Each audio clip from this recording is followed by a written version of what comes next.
The Durian Heat, bringing big ideas and critical opinions in Southeast Asia.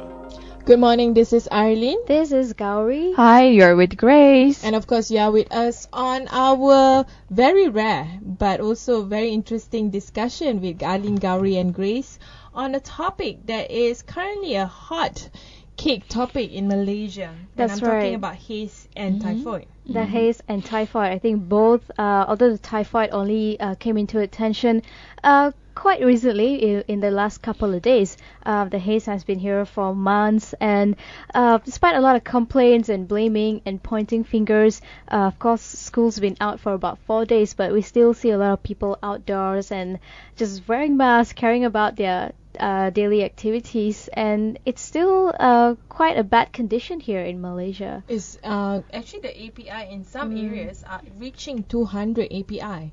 So it is getting worse, but when it comes to what the government is currently doing, it seems like it's lack of initiative, I would say, to somehow put off the fire from the roots, which is in Kalimantan and also in Sumatra. So most of the effort is trying to, provide more cloud seeding and all that. Well, at the same time, we can see all this online posting very going viral, especially the haze, when the whole environment becomes yellowish, very cloudy, and also a lot of kids are being affected by haze, especially their nose area and also throat because of all this dusty the air pollution. So of course the schools are closed for a few days already, and the students are going yay because they get to have a free holiday. But at the same time, this is not the only way that the government should enforce the schools to close. But how about we will be talking about this later, but how about approaching in a different way, educating public in a better sense, have more public service announcement, TV or radio, and also to bring the emphasis on wearing the proper mask rather than selling the simple mask. We have the proper, the medical approved mask for haze as well. And talking about the typhoid also, I still see a lot of people going to mamak and also street stalls for food, but it is very risky to drink all those the drinks with the ice cubes at the moment, because you never know when you will get all the symptoms such as diarrhea, vomiting, or even fever and coughing. Or even typhoid. Yes. So with all these symptoms from typhoid, people really need to be aware. And then I think it really needs to come from the government, how they really need to educate the public. I think one of the things that really bugged me about the haze was actually all the comments and statuses on Facebook, where I think most of the people in Malaysia, the young people, just say thank you Indonesia, being sarcastic and like thank you very much for the haze, take it back, we don't want it. And they fail to realize that Malaysia actually played quite a significant part in contributing to the haze as well, and that's something that most people don't realize, or they're probably just ignorant about it. Just because the haze comes from Indonesia, they don't bother to go to the root of the problem to see what really caused it. If it was the open burning, why did the open burning happen, and what companies exactly are responsible for this, and palm oil being the biggest culprit. Definitely, that's true. And I got the opportunity to actually interview one of the scientists on the ground, as well as I scroll down to the webpage called the Center for Forest International Forest Research. And what's interesting is a lot of these fire starters, those villages that are the ones starting with fires and do the open burning, they are not poor. It's not something that they desperately do because they want the money. They are actually elite villages, meaning that they are quite well off, as being a villages ought to be. In fact, this is like their main income. That is why since 1997 they have been doing the open burning quite annually, in fact. But what people don't realize is, where do they get the money? It is these subsidiaries companies. They are not the owners of the palm oil industries or even the pulp industries, but they are the ones that are being paid by this industry to do the open burning. So it's like a third party thing. That's why it's hard for you to pinpoint. So which corporation is the one at fault? Because it's not like a direct involvement by this corporation. The corporation only buy the palm seeds or the palm oil, but they don't really handle what is happening on the ground. But wouldn't they know? I mean, they're the one of the causes that it caused this whole air pollution, not only in one region but throughout the Southeast Asia. And like you mentioned, it is all involved in like a chain reaction. You know, one orders to the other company, and then they just receive the order and just follow. But I can also think that it could be the cheapest and easiest way to do the open burning. But because of that, haze has become like one of the issues in Southeast Asia, especially Indonesia, Singapore, and Malaysia. So they should be aware. They should be aware, but the problem with Indonesia is there's no strong laws to regulate these open burnings, unlike in countries like Malaysia. That's why you don't hear open burnings in Malaysian palm oils. And I mean, to put things in perspective, I'm not trying to defend the palm oil corporation. Give example the scarf that you're wearing, Grace. I mean, just imagine you are the scarf owner, just as the palm oil corporation, you know, owns the right to process and produce palm oil. But the problem is you don't know where your scarf comes from, but you know you buy it from maybe a shop, you know, or somewhere where they sell it in bulks here. But who actually made the scarf is the problem that is facing in Indonesia right now. Like the corporation would just buy the palm seed and palm oil, but they don't know where the palm fruit actually came from. And this is the problem because the regulation in Indonesia is not as tightly controlled as what you have in other countries. I think it also goes back to the whole awareness, like what Grace was saying, because in Malaysia, exactly. I think here we had a lot of PSAs on TV and radio talking about open burning and how it can be a major problem to people in the country and also in other countries, and there's also a very heavy fine imposed on those who actually practice open burning. But in Indonesia it's not the same case, where I think I was there as well, and when it comes to burning, people just think of it as, oh, I'm just burning my rubbish, like so what, you know, how does it hurt you? Actually, at one point in Malaysia, people were so used to burning their rubbish that it became like a culture thing, until at one point where we have this PSA where the government say, you know, you can actually throw your rubbish rather than burning it.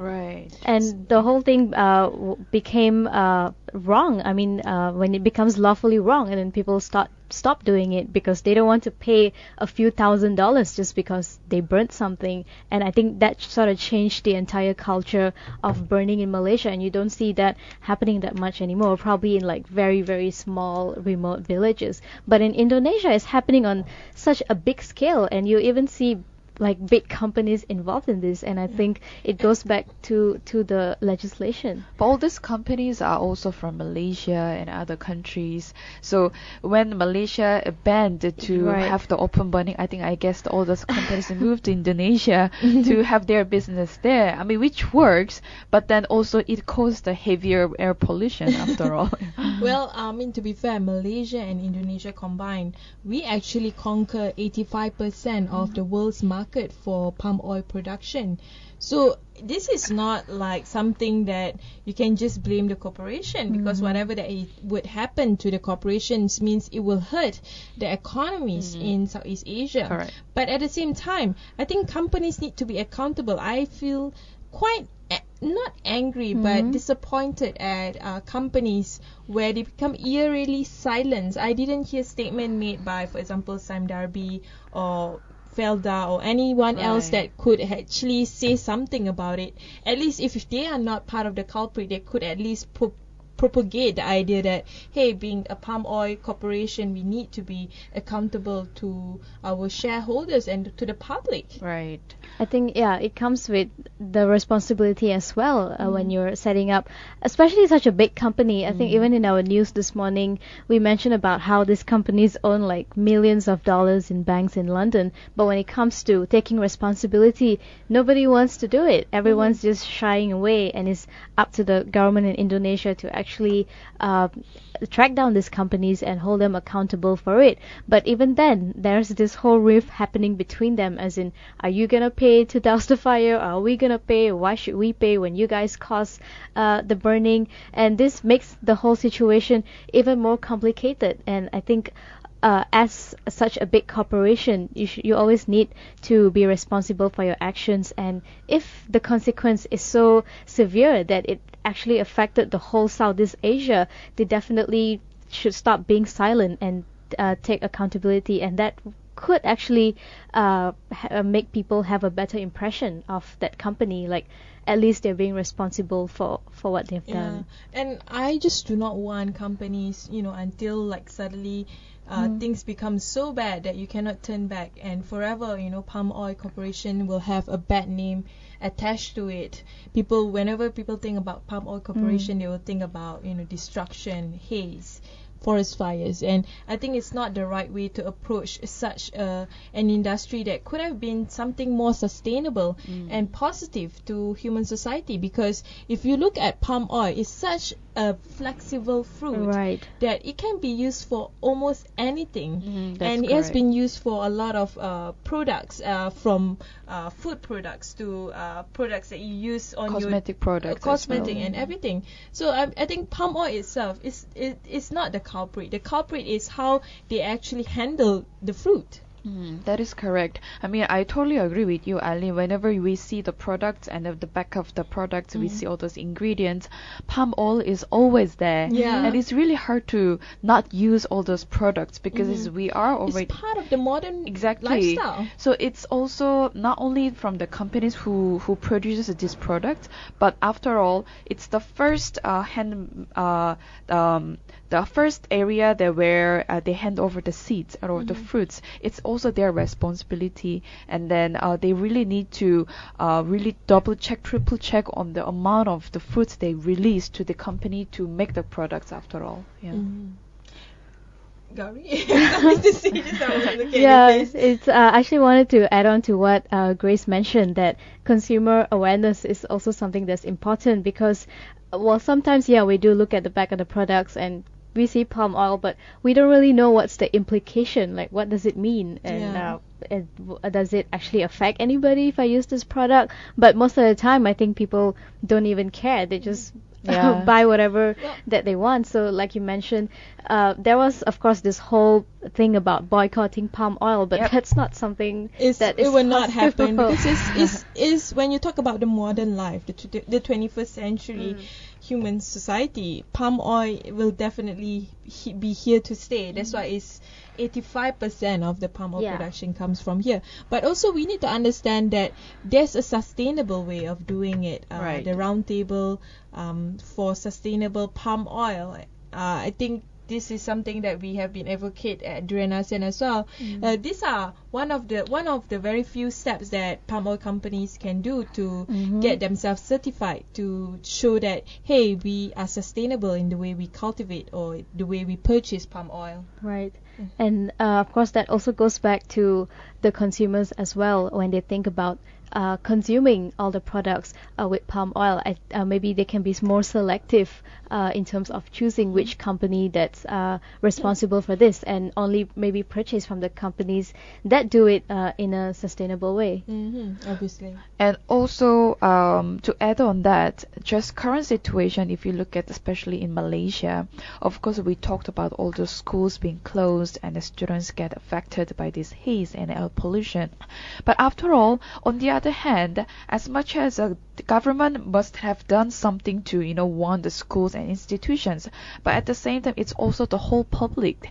As people, we here in the we are affected by the haze, but at the same time, how much do we care about this air pollution at the moment? How many people have purchased this the specific mask to wear outside, or even to take care of themselves rather than just complaining whole entirely on the government or even the companies? But after all. I actually do not know where to get the face mask. Whenever I go to drugstores, Uh-huh. it's always sold out.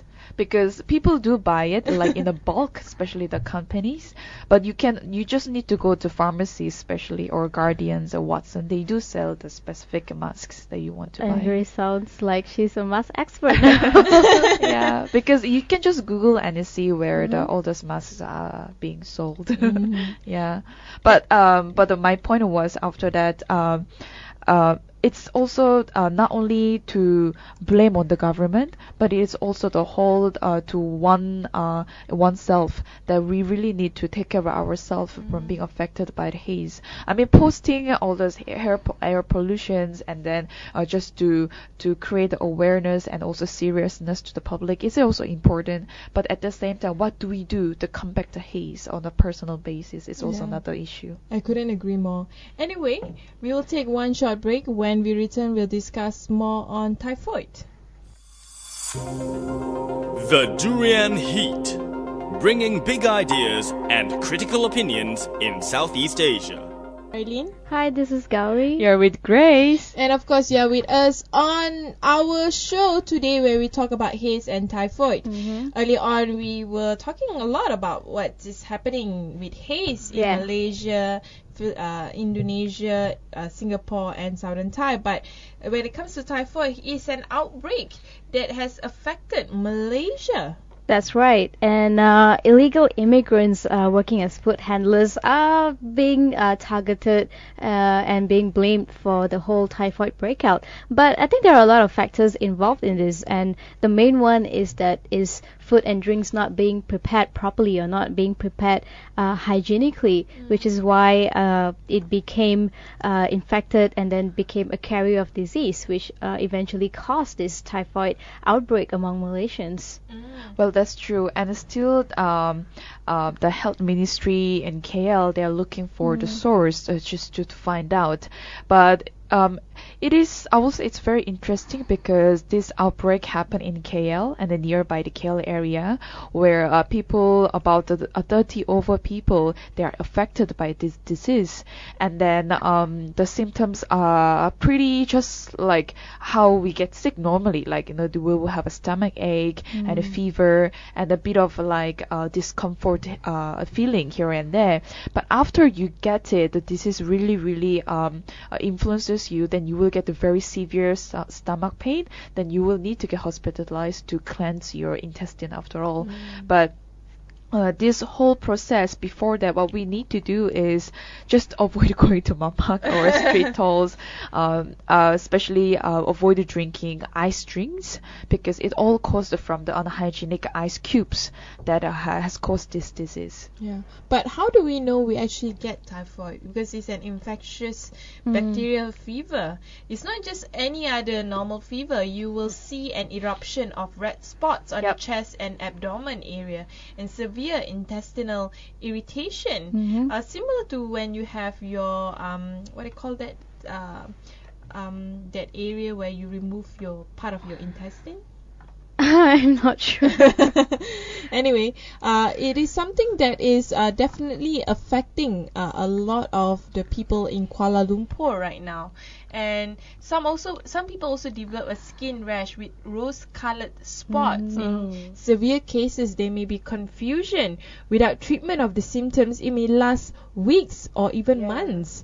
And other people may carry the bacterium without being affected. However, they are still able to spread the disease to others. It's a type of enteric fever along with paratyphoid fever.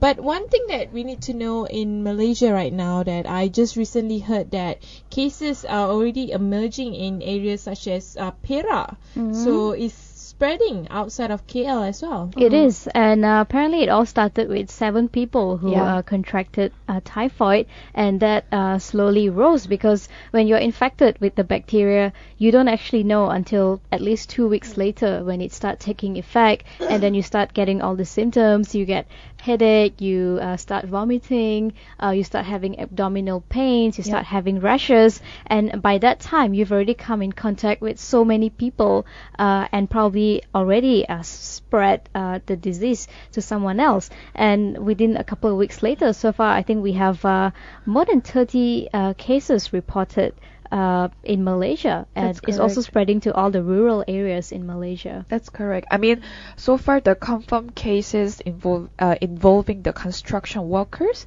they were located in Cheras, and also they worked in the various sites in the city center. So far about 24 food premises have been inspected, and also some 79 waste and 4 water supply samples have been tested. But they have not showed any positive for the bacteria, which is called Salmonella typhi, and also checks are also being done in some ice factories to ensure the water supply is not contaminated.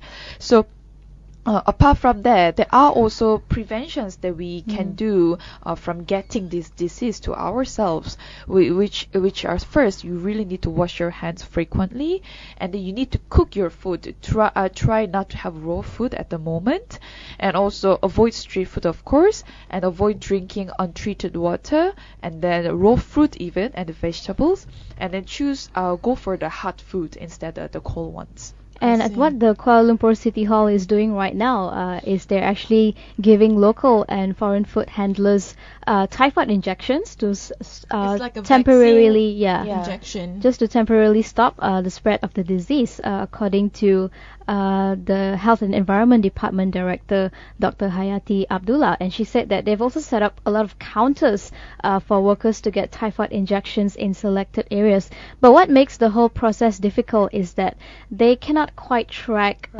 foreign workers who are working illegally because they don't have documents, and it's a bit hard to track them down and also get them. And of course, they are not subjected. It's not compulsory for them to get injections because we don't even know where to find these people, Correct. and that makes the whole process even more difficult in terms of the vaccination.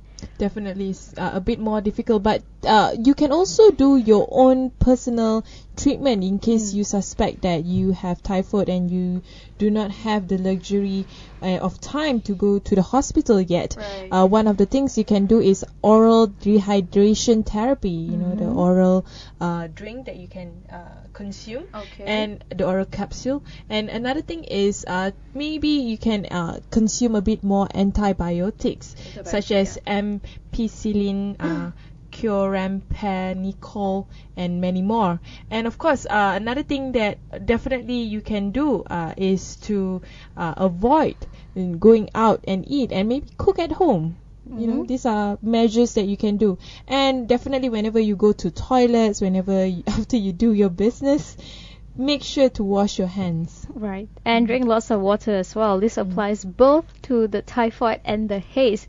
And going back to the source of typhoid, according to our Deputy Health Minister, Datuk Seri Dr. Hilmi Yahya, he said, as of now, they are still investigating to determine the source and the carriers of the disease.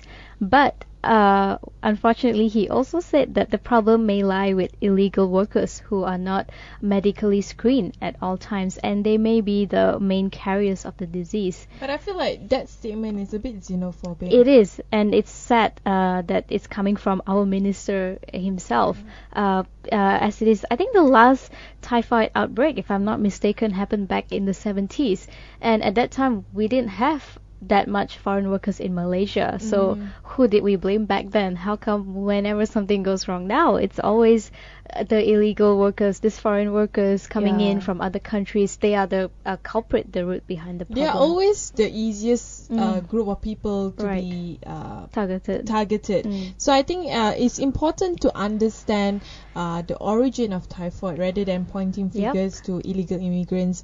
I think when it comes to diseases like this, it can be anyone who would spread it. I think it's the standard itself. I mean, we have to look back at ourselves when it comes to all the restaurants, when it comes to the terms of preparing food. Do we really have a strict measure or the health standard that these people have to comply? Because it's very famous in Malaysia to have street food, hawker stalls, and are all these people, the stalls being regulated? Are they up to the health standards? How come we don't really talk about these things, and it's just about foreign workers, foreign workers all the time? I guess it goes to the sort of similar mechanism to Haze. We cannot just complain about the companies. After all, it's the root source they have been producing the palm oil. And when it comes to typhoid also, we cannot just simply blame on the stalls. It's also the suppliers of the ice cubes,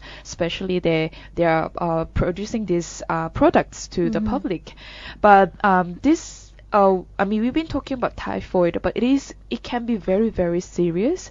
So please avoid going to all those food stalls. And of course, this can if this disease is not treated properly, it could lead to complications, even to the bleeding and puncturing the intestinal tract, and also brain inflammation, and even other symptoms, or become a carrier with these symptoms. So this is quite risky. So please be aware of this until it is completely washed away. Yeah, I totally agree with that. But one of the things that I don't agree, which comes from the mouth of our Federal Territories Minister Datuk Sri Tengku Anand Tengku Mansor, he said that eateries in the city should not hire foreigners to prepare food. Right. I feel that, like what you say, Gowri, like this is filled with xenophobic sentiments, and I think it's really harmful, especially if those foreign workers come from our neighboring countries. I mean, we want to form good relations with countries from Myanmar, from Indonesia, and all that. Correct. I mean, I am no health expert, but I can say for sure that it's not really about your nationality when it comes to preparing the food. It's all about your hygiene. Right. It's about how you, I mean, simple things like not washing your hands after going to a bathroom, or even if you don't take care of your own hygiene. A lot of people who cook, they don't even wear proper hats or clothes that should be covering themselves. And it could be any of this factor that causes this typhoid outbreak. And I don't think someone's nationality has anything to do with that. And for him to say, I think Lim Guan Eng also said this a few months back, and it caused a huge uproar all over social media. But now it's being said again that foreigners should not be allowed in the kitchen. Yeah. And I think that is said based on assumption alone, and not... and of course, eateries owners are actually not happy about it. One of the opinion by Malaysian Muslim Restaurant Owners Association, President Nurul Hassan Saul Hamid, he said that foreign workers living near construction sites are the ones spreading the typhoid outbreak, not those working in restaurants. This is not helping. It's still foreign workers though. It's not but helping. It's just from construction. Exactly. But that's the thing, like at the end of the day, they are blaming foreign workers still, even though maybe not those working in the food sector.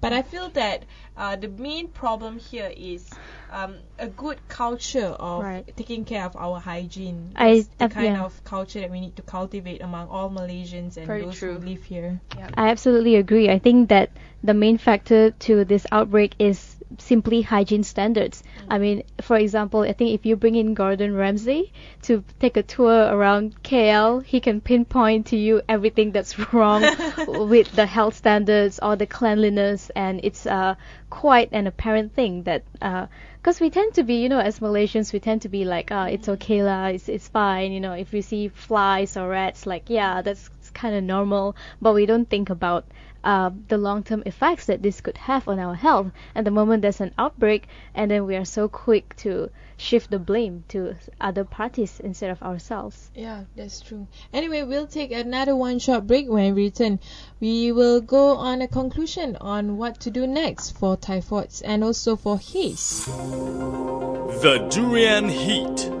bringing big ideas and critical opinions in Southeast Asia. Hey, this is Arlene. Hi, this is Gowri. Welcome back, this is Grace. And of course, you are with us on our Durian Heat. And to continue our discussion, Gowri and Grace, so what's next to do when it comes to haze and typhoid? Of course, we can take measures and prevention, but in the long run, what should we do as a society? I think the short-term solution as of now is, of course, to take jabs as the vaccine. Yeah, for the vaccine. And in the long run, I think the best thing to do is actually not really up to us. Of course, we can do our part in washing our hands and taking a lot of fruits and vegetables to improve your immune system and whatnot. But I think that at the end of the day, it goes back to all these restaurant and hawker stall owners for them to maintain their hygiene and health standards to make sure that the food is prepared safely and make sure that it's all clean, especially when it comes to mass-produced stuff like ice cubes. So your recommendation for the long run is to improve the food standards. Yeah. Do more monitoring by the authorities. The authorities. Yeah. What about those that work in non-food industry? Do they need to observe certain prevention, like vaccines and all that? I think so, yeah. That's why I was saying earlier that we can also get jabs, because I think the recommended jab for typhoid is actually once every 3 years. But how many people even know about that, let alone actually go out and do it? And I think the price is about RM5 in government clinics, but in private clinics or hospitals can go up to 30 ringgit.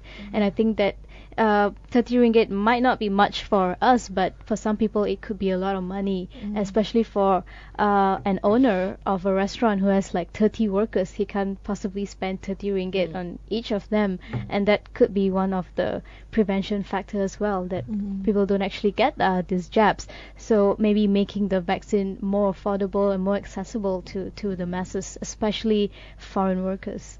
And what about on haze? On haze, I was just about to add more okay. on the points that Gowri mentioned. In order to reach the mass, right, a bigger population, is to approach all this institution and educations, the schools, because from my experience in Korea, what happened was when all this disease, we have the outbreaks in certain areas, the government will just order as soon as possible to have all this injection system in the school. So I remember all the students used to queue up just to get all those jab to prevent from themselves. But coming back to the topic of haze, is right now it has become such a bigger problem than before that there aren't so many things that people as a personal level can do, but what we can do is prevent ourselves from getting sick, such as do look for the proper specific mask. And if the store is not available, perhaps the government really need to produce a bit more if the companies will produce us mask. So that's one of the prevention that we can do before getting sick. Or everyone should just stay at home. I would love that. Because I think, especially for people who take public transport like me, I spend a lot of time waiting for train and waiting for buses, and that's when I really get exposed to the haze, and you can immediately start feeling nauseous and feeling dizzy in your head and feeling like you just want to throw up. So I think of course, I would love to stay at home, but if you need to go outdoors, maybe it's time to just wear a mask. If you don't have a mask, wrap yourself in a scarf or whatever it is, because at the end of the day, it's going to affect your health. And if you're exposed to this and then you go to work, it's only going to affect your own productivity as well. Or the government really needs to do some artificial rain, especially it's a heavily affected area, just to wash temporarily at least. I think the biggest culprit here is definitely companies that are not be accountable with trying to reduce the symptoms and the problem of haze. Right. And then what can we do as consumer is to expose these companies and tell them that if you don't clean out your act, we will not buy your products. And it is as simple as that. I think at the end of the day, I think consumer power really can help make a change in terms of trying to make the world a more sustainable place to live. Correct. Mm-hmm. So anyway, that's all from us today. Thanks for listening to our Durian ASEAN Heat, and of course you can always subscribe to us on our Facebook, YouTube and Instagram, and of course Twitter as well. We are always active there. You can always discuss with us on any issues related to Southeast Asia. That's right. And also download our very own Durian ASEAN app on your mobile phone so you can listen to us anywhere, anytime.